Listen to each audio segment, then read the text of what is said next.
Coming up on this edition of Carolina Week. The judge sentenced me to the rest of my natural life in prison. A new North Carolina rule that could prevent wrongful convictions. Everyday technology might be helping hackers invade your privacy. And we sit down for an exclusive interview with Justin Jackson to talk about his future beyond UNC basketball. All that and more. Carolina Week starts right now. From the UNC School of Media and Journalism, covering Carolina in HD, this is Carolina Week. An innocent man spends 16 years behind bars because of a loophole in the court system. Good afternoon, I'm Sharon Nunn. And I'm Alex Prey, but first we turn to our top story. New developments in the case of Chandler Kenya, the former UNC student who killed 3 people while drunk driving. Reporter Katie Cameron is live in our studio with more. Katie? Alex, Kenya is serving 12 to 16 years for 3 counts of involuntary manslaughter, misdemeanor reckless driving, and driving while impaired. On top of criminal charges, the families of the victims already filed civil lawsuits, and the list of defendants keeps growing. The lawsuit initially included Kenya's parents and 2 Chapel Hill bars, He's Not Here and La Residence. Kenya's parents and He's Not Here have already settled out of court. Now 15 new defendants have been added to the lawsuit. The defendants include Kenya's fraternity, Sigma Phi Epsilon, and 2 of Kenya's friends who allegedly bought Kenya alcohol prior to the crash, and 2 students who hosted a party in their apartment where Kenya consumed alcohol. The plaintiff's attorney said in a statement, "This senseless tragedy was the result of the acts of many people coming together to help an underage person use drugs and alcohol. We need to send a strong message that we can't turn a blind eye to this sort of behavior. The consequences for our community are too severe." I reached out to UNC's chapter of Sigma Phi Epsilon and their national headquarters, but received no response. The civil trial was initially scheduled for March, but the cases have been continued. The case is now scheduled for next February if settlements aren't reached. Reporter Katie Cameron live in the studio. Thanks, Katie. It's a problem that's been plaguing the court system for years. People being convicted of crimes they didn't commit. The U.S. has seen a massive spike in exonerations in recent years, up to 933 in the past decade alone. I spoke with one of those exonerated people. Here's his story about a new rule that could keep more innocent people out of prison. All smiles and laughs. The feeling of mulch underfoot. And the vivid colors of this Durham playground are nothing like the bars and walls he spent 16 years behind. The judge sentenced me to the rest of my natural life in prison. Greg Taylor was convicted of murder in 1993. He says it started when he got his truck stuck in the mud on South Blount Street in Raleigh. And I went to get the truck, and the police were all around the area looking at a body that was found. Prosecutors withheld blood test evidence indicating Taylor was innocent. With friends and family present, he was exonerated in 2010. At the time of his trial, prosecutors weren't required to disclose evidence of someone's innocence. That changed in 2004 when the legislature passed a law requiring prosecutors to share such information. And to get to the truth. Attorney Chris Muma, who worked on Taylor's case, says she thinks there's still a loophole. But it's the cases prior to 2004 that are a problem. And even cases since 2004, a new piece of evidence comes through and someone sticks it in the file because the case is closed, and who knows what that piece of evidence might provide to somebody post-conviction. The North Carolina State Bar approved a new rule this year to address that loophole. It requires DAs to disclose any information after conviction that could exonerate a defendant. The proposal now goes to the North Carolina Supreme Court for approval. That's what I wanted to hear. These new rules could have kept Taylor out of prison or for a shorter period of time. His defense attorneys could have found the negative blood test during his trial, not more than a decade later. So I remember going through those papers and pulling out that document and seeing that key word, Takayama, which is the confirmatory test for blood, and seeing that negative next to it. Meanwhile, Taylor continues to speak at law schools and protests. There's a lot of people in prison that are innocent who will die there, and I could very easily be one of those people. Now we'll keep you updated as the state Supreme Court reviews that proposed rule for attorneys. Almost all computers these days come with a webcam, and cybersecurity experts say they're seeing an explosion in the number of hackers who are using malicious software to spy on strangers. Reporter Donnie Holloway joins us live with more on this growing problem. Donnie? That's right, Alex. Whether you're here in the student union, the library, or a classroom, it's likely that you'll see laptops with covered webcams. But is this a huge concern or just paranoia? I set out to find the answer. I put this on there. My dad is a computer person. He works for the government. You see them all over campus and across the country, covered webcams. Tiara Singletary is one of millions of people who cover their webcams. Singletary's dad encouraged her to do.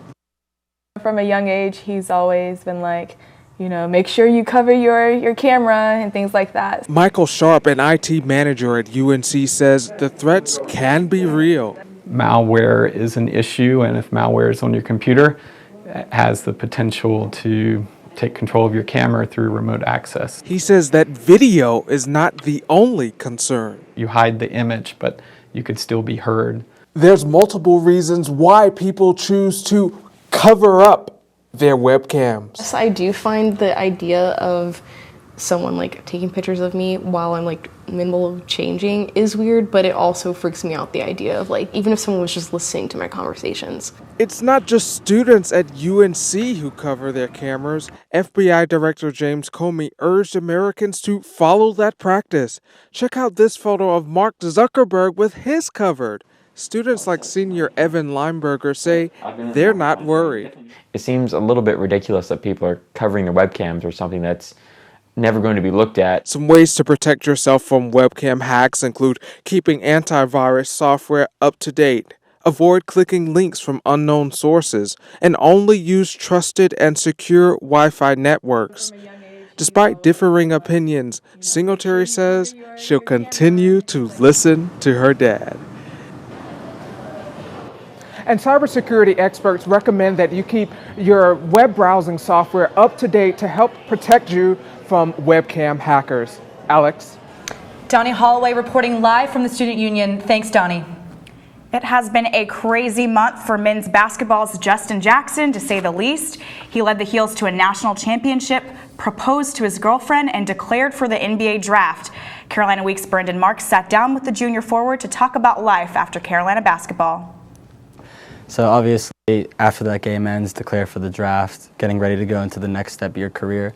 How have you changed from now to when you first arrived on campus, both on the court and off the court, basketball-wise and just as a person? On the court, I mean, I've just better, whether it's physically, my actual ability as far as basketball goes. I've just tried to get better each and every day. And, you know, I came in kind of, you know, my Christian beliefs are huge for me. And I came in thinking that I was strong in those, and you know, God brought me down to my knees and to the lowest of lows. It made me realize that that's not the life that I want to live. And so now, I would say I've matured a lot in my faith and just as a person, and so that's been huge for me. I think we saw an example of that this past weekend with the big announcement, the engagement to Brooke. How long have you been planning that? What's been the process like with that? What was your reaction? You know, it was, I guess I had been planning it kind of the start of the, NCAA tournament. Okay. So I had to do a whole bunch of planning. I had to plan a trip to go talk to her dad. I had to plan how to get the ring, how to hide everything from her. I mean, it was a lot of stuff going on, but you know, it was all worth it, and I'm glad that, you know, from here on out that I'll be able to live life with her. How nervous were you getting down and actually asking? You know, it was funny. They kept on asking me if I was going to be nervous, and I said no. I talk in front of all different types of people. But when I got down on my knee, all thoughts went out my head. Like I had all this stuff scripted that I was going to say, and couldn't remember a single bit of it. And you know, it was probably one of the most nerve-wracking moments of my life. But in the end, it was a great feeling whenever she said yes. Hey, it pays off. And you said the date, you got it picked out yet, or you're trying to figure that out? We don't. We don't. It's going to be sooner than later, but we got to figure that out. Brendan Marks reporting from the School of Media and Journalism, and we'll have more from Justin Jackson later in the show. Up next, these local scientists are stepping out of the lab and into the North Carolina Museum of Art. Stay tuned for that.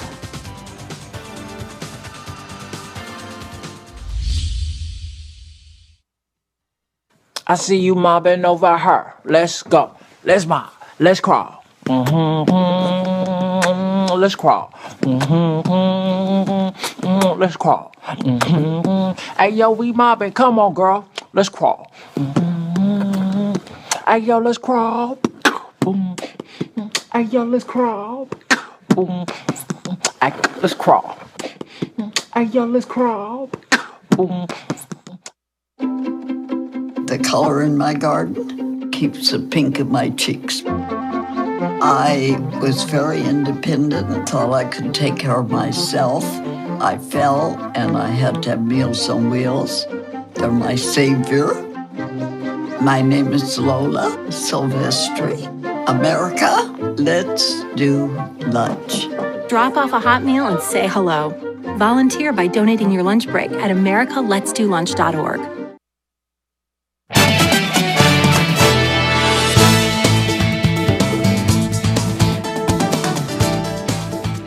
The disciplines of art and science may sound like they are worlds apart, but some at the North Carolina Museum of Art are bridging that gap. Science reporter Catherine Murdoch has the story from Raleigh.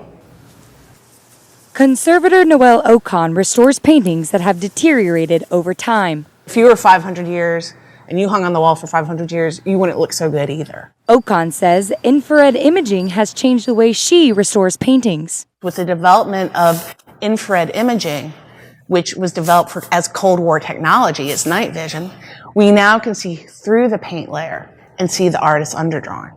Ocon is restoring a Flemish oil painting called the Pentecost, painted in the 1530s. First, Ocon used infrared imaging to reveal a deeper layer of the painting called the underdrawing. To see it, Noelle shot infrared light through the outer oil paint layer. When the infrared light hits the panel behind the paint, the light bounces back to the camera and appears white. The carbon in the graphite sketch under the paint absorbs this infrared light and appears to the camera as black. This infrared image enables restorers to fill in the damaged parts of the painting. Objects restorer Corey Smith Riley is working on a Roman marble sculpture entitled Hercules. There's a crack right through here that is the fracture. She's removing residues left by previous restorations. I'm looking at the sculpture under UV, so ultraviolet induced visible fluorescence. So you're able to tell where some of the modern restoration materials are compared to the stone materials. And so I'm turning on the UV on and off to make sure that I'm not removing any of the marble itself. Conservators train in chemistry, physics, and art, but in practice, they're detectives. My favorite part is discovering the mysteries that are behind a piece. By using science to uncover history through art. In Chapel Hill, I'm Catherine Murdoch. The North Carolina Museum of Art is also hosting weekly opportunities for visitors to come and observe live art restoration. You can find more about that on the NCMA website. Wake County and Orange County are North Carolina's healthiest counties, according to a recent report by the University of Wisconsin Population Health Institute. Orange County is ranked #1 in health factors, which measures things like tobacco use, access to and quality of clinical care, and education. The county is ranked #2 in health outcomes, which measures the length and quality of life. But Orange County ranked as one of the worst in the state when it comes to income inequality. With only one full week of class left, the class of 2017 is getting ready to leave Chapel Hill. Reporter Alexa Papadopoulos found out where they're headed next. Every year, seniors across the country graduate from school and enter the workforce. But talking with Carolina seniors, it's clear that the process is smoother for some than for others. For someone like clinical laboratory science major Jack Agris, the job search has been easy. Honestly, the options are kind of limitless. I've looked in DC, Houston, San Francisco, San Diego, New York City, Washington, D.C., Raleigh, Orlando, Miami, and I've never not found a job to be able to apply for. But for more liberal arts-focused majors, the future isn't so clear. Timeline is different than a lot of jobs. It's like you'll find out a month beforehand where you're going to be working, if you're going to be working. Vocal performance and dramatic arts major Liz Kent has applied to more than 30 jobs and still has no idea where she'll land next year. And they're like, okay, we'll keep you on file if we need anything, and like, we'll talk to you once we start casting. To those in career services, this comes as no surprise. Each year, they conduct a first destination survey to see where UNC's graduates end up. In the past few years, jobs in consulting in the sciences have become more popular. Consulting firms are typically looking for people that are just really creative thinkers, problem solvers, communicators, which, as you know, is pretty much any major here. Sakharov encourages students to take a look at jobs in companies that they may think aren't in their field. For example, a pharmaceutical company needs business people and communication specialists. In Chapel Hill, I'm Alexa Papadopoulos reporting. For those still in search of job and internship opportunities, Career Services offers help with resumes, interviews, and finding open positions. After a week full of sunshine and shorts weather, rain clouds are rolling in. Will the cloudy skies continue through the weekend? Meteorologist Alex Kement has the 5-day forecast coming up next.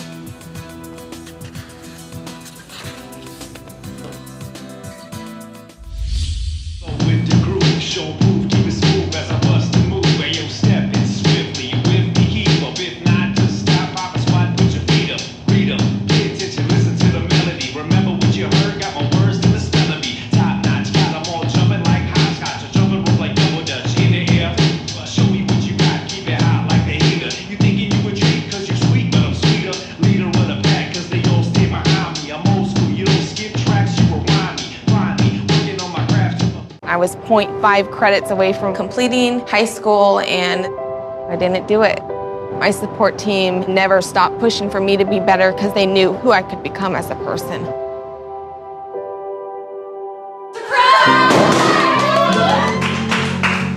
I've been given an opportunity and I'm just thankful for it. Find free adult education classes near you at finishyourdiploma.org. Life's taught me a lot, and I'm ready for more. Well, you're not the typical kind of candidate that I hire, but you are exactly what I'm looking for. Your company could be missing out on the candidates it needs most. Learn how to find a great pool of untapped talent at gradsoflife.org.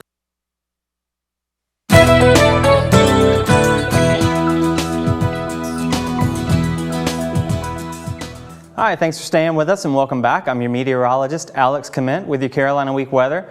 One thing I wanted to point out, if you take a look out over the Atlantic right here, the spinning area of storms is Tropical Depression 1.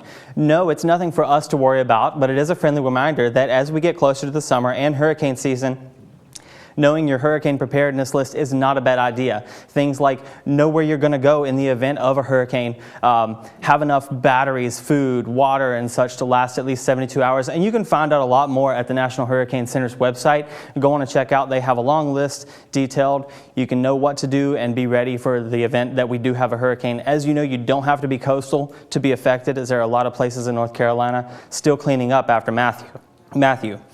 Now, as we take a look closer to home, you can see that most of the state is under this cloud deck here. Most of the country, especially the state, we have a few thick clouds over the area, and we've had passing showers as we go throughout the day, a sprinkle here or there. Now, that trend is going to continue as we go throughout the night. Today, we had around 66 for our high. The rain and clouds, the winds were light. As we go into the night, those passing clouds will bring a few showers. We'll drop down into the upper 50s. And then we'll clear out as we get into the overnight hours. What's we're going to expect tomorrow, we have this area of high pressure that's going to take control over the southeast. And what that's going to do is it's going to dry us out, bringing tomorrow our only chance for sunshine for the rest of the weekend. As we move into the weekend, it's not looking too great. Thunderstorms across the central and western parts of the state. The eastern parts of the state, the beaches are looking okay for Saturday, but Sunday, the storms reach there as well. Tomorrow on your way out the door, we have low 60s at 8 a.m., mid 70s by noon, and then mid 80s around 5 o'clock with a beautiful day throughout, partly cloudy. As I said, this is your last chance to enjoy the day. We're going to have weather like we did this weekend. It's going to be clear and beautiful, but Friday is whenever those storms move in, and those storms will be here to stay until at least Monday. For your beach forecast for the weekend, if you're planning on getting out of town, Saturday, 84 degrees. It's going to be your best day for that. Sunday, a chance of storms if you're headed towards the mountains. If you have a cabin or a trailer, this is definitely a great weekend to sleep and read, but hiking is a no-go. And then for your 5-day forecast, you see Thursday, we have the great day, and then the storms start on Friday, go all the way through Monday. We start in the mid-80s, rising to the upper 80s on Friday, and then we slowly take a dip down to the 60s through Monday. After that, we're looking like it's going to clear back out. And next week, it'll start a little drowsy, but it should be nice. Yeah. Well, I know that the bell tower climb was rescheduled because of the weather, but it seems like Friday's weather is going to be pretty bad too, based on what I just saw. That's right? what we're expecting right now. The timeline for those showers and thunderstorms to move in, it could be later in the day. It just depends. Great. Well, that's Alex Kmet with the weather. Thanks so much, Alex. Coming up on Carolina Week Sports, we have more of that exclusive Justin Jackson interview. Hear what the future NBA star has to say about his national championship season.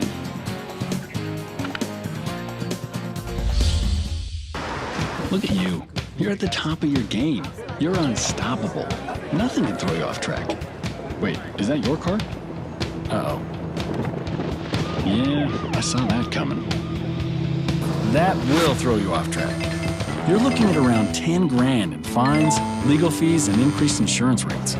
Let's try this again. Smart move. Because buzz driving is drunk driving.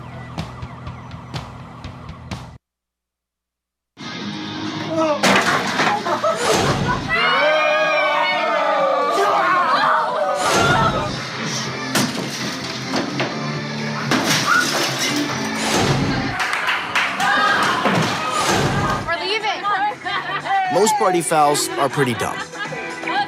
But if you decide to drink and drive underage, you could lose your license and your freedom. Underage drinking and driving.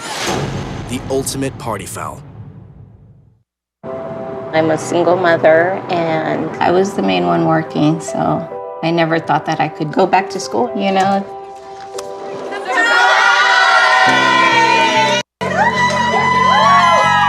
My sister, my mother, everybody wanted to help me with my kids.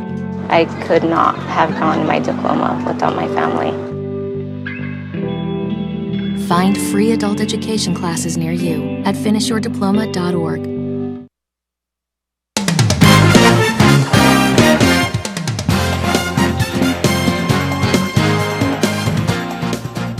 Hello and welcome to Carolina Week Sports. My name is Brett Thompson, and today's top story is that the ACC is moving its championship events back to its home state of North Carolina after the passage of House Bill 142, which repealed HB2.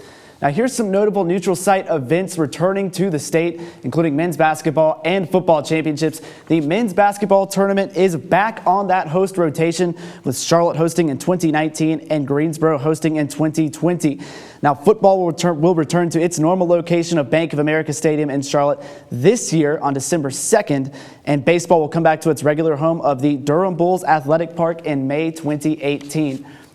Now this news comes just a day after the NCAA announced that it would return its championship events to North Carolina starting in 2018. But basketball fans will have to wait just a little bit longer to see their teams in the tournament.